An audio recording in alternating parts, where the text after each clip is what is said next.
কালীপুজো উপলক্ষে আমার শ্বশুরবাড়ির পাশে তেল পাম্পে হচ্ছে এক সপ্তাহব্যাপী মেলা, আর সেখানে আমরা সপরিবারে চলে গেছিলাম সবাই মিলে মেলা দেখতে। মেলায় গিয়ে সর্বপ্রথম আমরা মন্দিরের ভেতরে ঢুকেছিলাম ঠাকুর দেখতে, কিন্তু ঠাকুর ছিল না, ঠাকুর বিসর্জন হয়ে গেছিল। তারপর আমাদের পুচকুগুলো উঠবে ট্রেনে, তাই আমার হাজবেন্ড এখান থেকে টিকিট কেটে ওদের ট্রেনে উঠিয়ে দিল।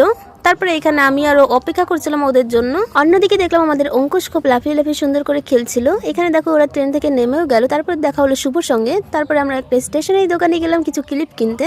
মেলায় গেলে আমি খুব একটা জিনিস কিনি না, তবু এখানে দেখলাম দু একটা ক্লিপ খুব সুন্দর লাগছিল, তাই আমি ক্লিপের দোকানে গিয়েছিলাম, কারণ আমার কিছু ক্লিপের দরকার ছিল। তাই এখান থেকে আমি দুটো ক্লিপ নিয়েছিলাম।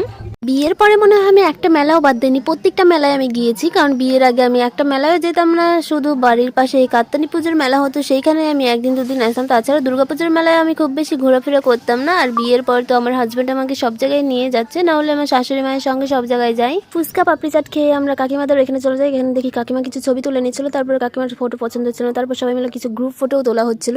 সেখান থেকে আবার আমরা চলে গেলাম আইসক্রিমের দোকানে আইসক্রিম খেতে।